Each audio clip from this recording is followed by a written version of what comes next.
الحمد للہ وکفا وسلام علی عبادہ الذین اصطفیٰ اما بعد فاعوذ باللہ من الشیطان الرجیم بسم اللہ الرحمن الرحیم وَلَقَدْ كَرَّمْنَا بَنِي آدم صدق اللہ العظیم۔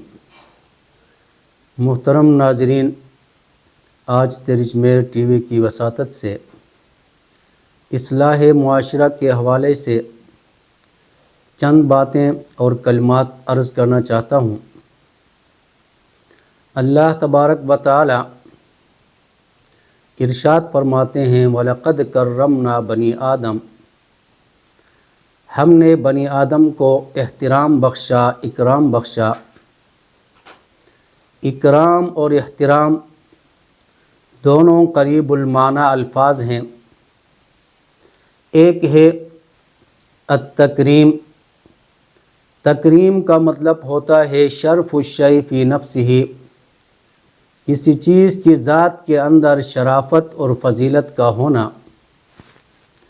اللہ تبارک و تعالیٰ کے اسماء مبارکہ میں سے ایک اسم مبارک ہے الکریم۔ کریم کس سے کہتے ہیں؟ امام غزالی رحمۃ اللہ علیہ فرماتے ہیں کہ کریم وہ ذات ہے جب غلبہ پالے تو معاف کر دے،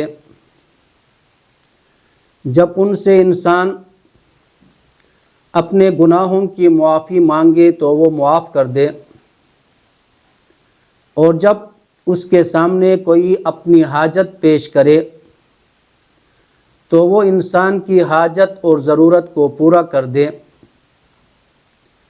جب وہ دینے پر آئے تو انہیں اس بات کی پرواہ نہیں ہوتی کہ وہ کس کو دے رہا ہے، اپنے کو دے رہا ہے یا بیگانے کو دے رہا ہے، نیکوکار اور صالح انسان کو دے رہا ہے یا بدکار انسان کو دے رہا ہے۔ جب وہ دیتا ہے تو مانگنے والوں کی امیدوں سے بڑھ کر عطا فرما دیتا ہے، اور جب حاجت اس کے علاوہ کسی اور کی طرف لے جائی جائے تو وہ اس بات پر ناراض ہوتا ہے کہ مجھ سے کیوں نہیں مانگا۔ جب ایک انسان اس کے ساتھ جفا کرے تو وہ عذاب تو دیتا ہے لیکن عذاب کی انتہا نہیں کرتا، تو اس کو کہتے ہیں کریم۔ اصطلاحی معنی تکریم کا لفظی معنی تھا شرف الشیء فی نفسہ، کسی چیز کی ذات کے اندر شرافت کا ہونا۔ اب التکریم کا اصطلاحی معنی یہ ہے کہ اللہ تبارک و تعالی نے انسان کو شرف بخشا، فضیلت بخشی، عزت و احترام دی، یہ ہے التکریم کی اصطلاحی معنی۔ انسان کو اللہ تبارک و تعالی نے کس طرح شرف و فضیلت عطا فرمائی؟ خلقہ بیدیہ، اللہ تبارک و تعالی نے اپنے ہاتھوں سے انسان کو حضرت آدم علیہ السلام کو بنایا۔ مناہ العقل، انسان کو عقل عطا کی۔ مناہ النطق، انسان کو بولنے کی صلاحیت، بولنے کی قوت عطا کر دی۔ اکرمہ بالنعم، انسان کو مختلف نعمتوں سے نوازا، یہاں تک کہ وَإِن تَعُدُّوا نِعْمَتَ اللَّهِ لَا تُحْصُوهَا، اگر تم اللہ کی نعمتوں کو گننا چاہو، شمار کرنا چاہو تو گن نہیں سکتے ہو۔ تو انسان کو اللہ تبارک و تعالی نے تمام کائنات میں سے تمام مخلوقات پر شرف اور فضیلت عطا کی۔ تو اب انسان اس دنیا کے اندر آنے کے بعد انفرادی طور پر زندگی گزارتا ہے یا اجتماعی طور پر زندگی گزارتا ہے، اس کا واسطہ مجمع سے پڑتا ہے، اس کا واسطہ معاشرے سے پڑتا ہے، تو وہ اس دنیا کے اندر اپنی زندگی گزارنے کی ترتیب کس طرح پیش کرے، تو اس کے لیے قرآن کریم میں اللہ تبارک و تعالی نے فرمایا ولا تصعر خدك للناس، اے انسان تو اپنے چہرے پر روشنی لا، اگر کسی سے بات کرنے کا موقع ملے تو منہ پھلا کر بات نہ کر، ہنس مکھ چہرے کے ساتھ کسی کا سامنا کرو۔ جب تو کسی کے ساتھ بات کرے تو انسان کے اندر اپنائیت محسوس ہو، تمہاری باتوں سے اس کے اندر اجنبیت کا احساس ختم ہو جائے، تو اس طرح لوگوں کے ساتھ بات کرو خندہ پیشانی کے ساتھ۔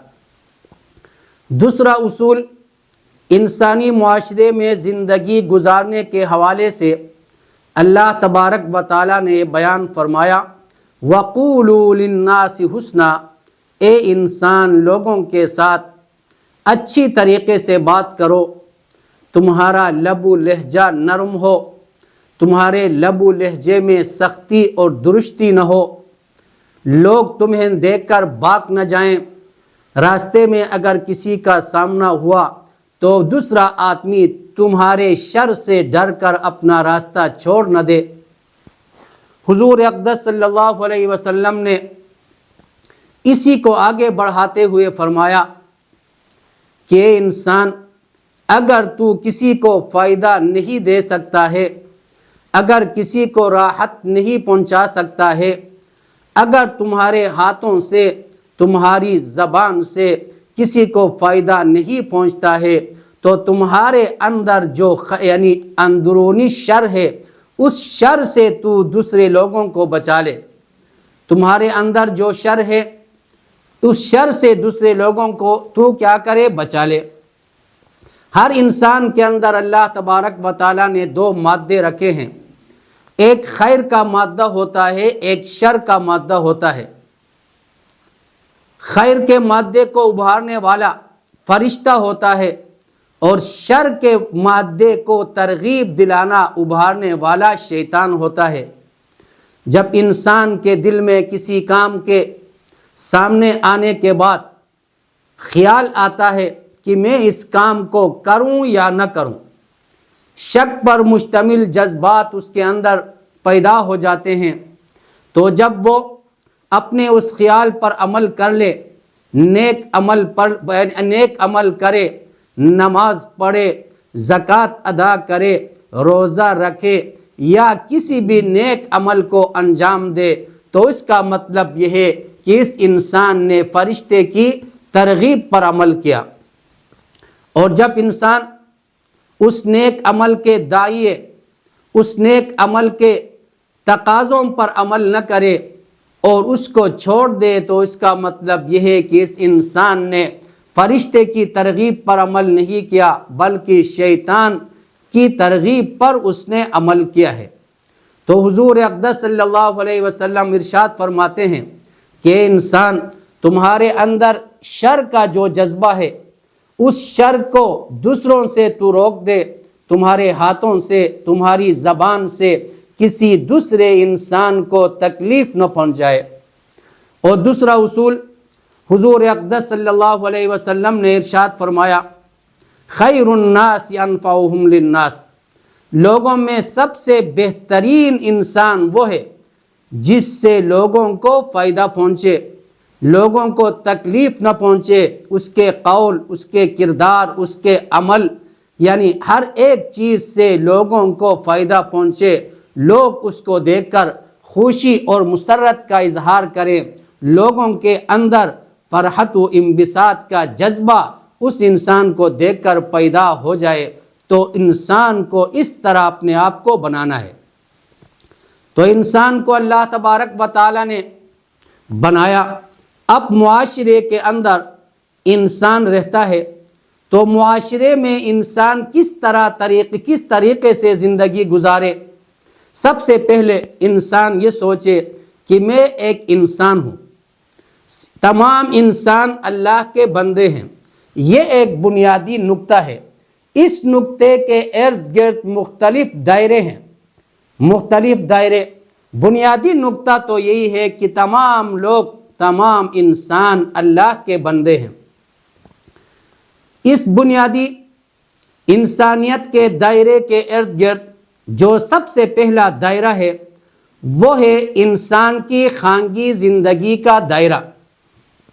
انسان اپنے گھر کے اندر زندگی گزارتا ہے، گھر کے اندر ماں باپ بھی ہیں، بہن بھائی بھی ہیں، اور اس کی بیوی بھی ہے، اولاد بھی ہیں، بھائی بھی ہیں۔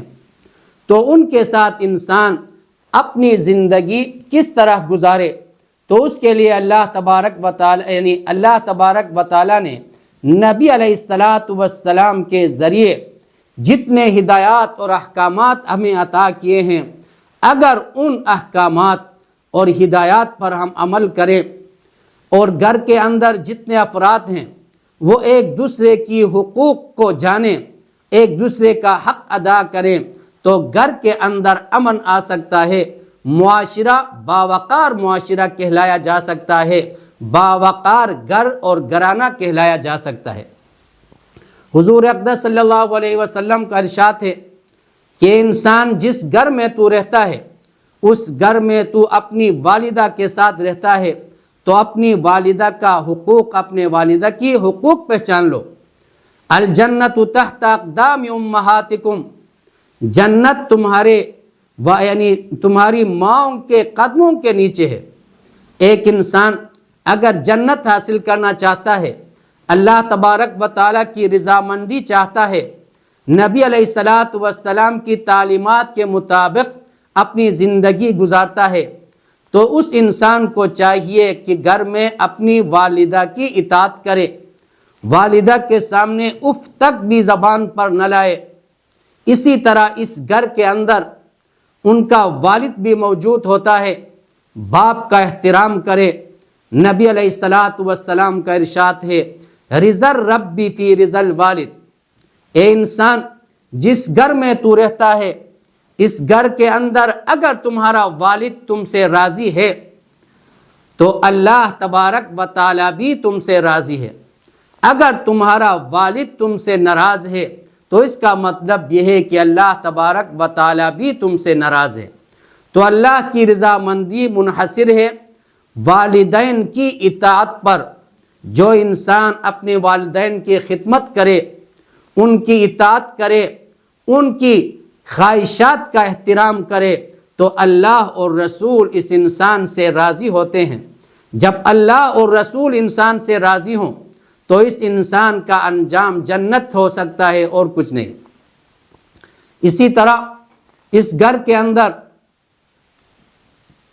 باحثیت یعنی عورت باحثیت بیوی بھی رہتی ہے۔ اب بیوی کے سامنے شوہر کا کیا حق ہوتا ہے، اس حق کو بیان کرتے ہوئے حضور اقدس صلی اللہ علیہ وسلم نے ارشاد فرمایا، لو امرت احدا ان يسجد لاحد لامرت المرأة ان تسجد لزوجها۔ اگر میں کسی کو سجدہ کرنے کی اجازت دیتا تو میں عورت کو حکم دیتا کہ وہ اپنے شوہر کو سجدہ کرے، لیکن سجدہ اللہ کی ذات کے سوا کسی کے لیے جائز نہیں ہے۔ یہ کہتے ہوئے حضور اقدس صلی اللہ علیہ وسلم نے عورت کے سامنے مرد کے جو حقوق ہیں، مرد کا جو بلند مرتبہ ہے، اس کو واضح کر دیا ہے تاکہ مرد اور عورت ایک دوسرے کی حقوق کو پہچان سکیں۔ اس کا مطلب یہ نہیں کہ عورت کا کوئی حق نہیں۔ حضور اقدس صلی اللہ علیہ وسلم ارشاد فرماتے ہیں، خیرکم خیرکم لأہلہ، تم میں سے سب سے بہترین انسان وہ ہے جو اپنے گھر والوں کے لیے بہتر ہو، اپنی بیوی کے لیے بہتر ہو تو وہ سب سے بہترین انسان کہلاتا ہے۔ اب اس گھر کے اندر باحثیت بیٹی عورت رہتی ہے، تو اس بیٹی کے حقوق کو بیان کرتے ہوئے حضور اقدس صلی اللہ علیہ وسلم ارشاد فرماتے ہیں، من کانت لہ انثی فلم یعدھا ولم یؤثر ولدہ علیہا ادخلہ الجنہ۔ جس کی کوئی بیٹی ہو اور وہ اس کو زندہ درگور نہ کرے، اس کے ضروریات کا خیال رکھے، اس کو دینی تعلیمات کے مطابق اس کے ساتھ برتاؤ کرے اور بیٹے کو بیٹی پر ترجیح نہ دے تو وہ انسان جنت میں داخل ہوگا۔ اسی لیے فقہا لکھتے ہیں کہ جب انسان باہر سے گھر کے اندر آتا ہے، اگر اس کے جیب میں کوئی چیز ہو کھانے کی تو وہ سب سے پہلے بیٹی کو دے، بیٹے کو بعد میں دے۔ اس کے بعد اسی گھر کے اندر بحیثیت بھائی رہتا ہے، بڑے بھائی کا کیا حق ہے، اس حق کو بیان کرتے ہوئے حضور اقدس صلی اللہ علیہ وسلم نے ارشاد فرمایا، حق کبیر الاخوۃ علی الصغیر کحق الوالد علی الولد، بڑے بھائی کا چھوٹے بھائیوں پر اتنا ہی حق ہے جتنا باپ کا اپنے بچوں پر حق ہوتا ہے، اتنا یعنی بڑے بھائی کا بھی چھوٹے بھائیوں پر اتنا ہی حق ہوتا ہے۔ تو ان سب کو تفصیل کے ساتھ بیان کرنے کا مطلب کیا ہے کہ انسان کے اندر احترام انسانیت آ جائے، انسان انسانیت کا احترام کرنا سیکھے، وہ لوگوں کے لیے راحت کے اسباب یعنی پیدا کرے، وہ لوگوں کو ذہنی طور پر ٹارچر نہ کرے، وہ لوگوں کو نفسیاتی طور پر دباؤ میں نہ رکھے، بلکہ ہر ایک اپنے اپنے حدود کے اندر ایک دوسرے کا احترام کرنا سیکھیں۔ تو انسانیت کے دائرے کے ارد گرد یعنی خاندان کا دائرہ ہے، اس کے بعد خاندان یا گھر کے آس پاس جو لوگ رہتے ہیں ان کو کہتے ہیں پڑوسی، جیران۔ اب جیران، پڑوسی، حضور اقدس صلی اللہ علیہ وسلم پڑوسیوں کا انتہائی خیال رکھا کرتے تھے۔ حضور اقدس صلی اللہ علیہ وسلم ارشاد فرماتے ہیں، واللہ لا یؤمن، اللہ کی قسم وہ انسان مسلمان نہیں، مومن نہیں۔ واللہ لا یؤمن، اللہ کی قسم وہ انسان مومن نہیں۔ واللہ لا یؤمن، اللہ کی قسم وہ انسان مومن نہیں۔ من لا یأمن جارہ بوائقہ، جس کا پڑوسی اس کے شر سے محفوظ نہ ہو تو وہ انسان مومن کہلانے کا مستحق نہیں۔ حضور اقدس صلی اللہ علیہ وسلم کا ارشاد ہے، ما زال جبریل یوصینی فی الجار حتی ظننت انہ سیورثہ، مجھے جبریل نے پڑوسی کے بارے میں اتنی تاکید کی کہ مجھے یہ گمان گزرنے لگا کہ شاید یعنی انسان کے فوت ہونے کے بعد پڑوسی بھی میراث میں حقدار ہوگا۔ تو اس دائرے کے بعد ایک اور دائرہ آتا ہے جس کو کہتے ہیں یعنی مسلمانی کا دائرہ۔ اس دائرے کے اندر المسلم اخو المسلم، ایک مسلمان دوسرے مسلمان کا بھائی ہے، تو ایک مسلمان دوسرے مسلمان کے ساتھ اس انداز سے برتاؤ رکھے، اس کی ضروریات کا خیال رکھے، اس کے لیے درد اور غم کے جذبات اپنے اندر رکھے، اس کے دکھ اور درد کا مداوا بنے، اس کی ضرورتیں پوری کرنے کے لیے وہ کوشش کرے، ایک بھائی جس طرح دوسرے بھائی کی ضروریات کا خیال رکھتا ہے۔ تو اب چوتھا جو دائرہ ہے وہ دائرہ ہے انسانیت کا دائرہ۔ کونوا عباد اللہ اخوانا، اے اللہ کے بندو تم بھائیوں کی طرح رہو۔ تو حضور اقدس صلی اللہ علیہ وسلم نے ہمیں احترام انسانیت سکھلایا، انسان کو انسان کا احترام کرنے کی ترغیب دی۔ اگر حضور اقدس صلی اللہ علیہ وسلم کی زندگی کو دیکھا جائے تو احترام انسانیت سے بھری پڑی ہے۔ حضرت ابوبکر صدیق رضی اللہ تعالیٰ عنہ حضور اقدس صلی اللہ علیہ وسلم کے پاس اپنے والد کو لے کر آتے ہیں تاکہ وہ کلمہ پڑھ کر مسلمان ہو جائے۔ حضور اقدس صلی اللہ علیہ وسلم نے حضرت ابوبکر صدیق سے فرمایا، اے ابوبکر، اس بوڑھے کو تو نے کیوں تکلیف دی؟ مجھے بتا دیا ہوتا، میں آپ کے گھر میں آ کر اس کو کلمہ پڑھوا دیتا۔ ایک مرتبہ حضور اقدس صلی اللہ علیہ وسلم ایک جگہ تشریف فرما تھے، ایک جنازے کو لایا گیا، حضور اقدس صلی اللہ علیہ وسلم جنازے کے احترام میں کھڑے ہو گئے۔ ایک صحابی نے کہا کہ یا رسول اللہ، یہ تو یہودی کا جنازہ ہے۔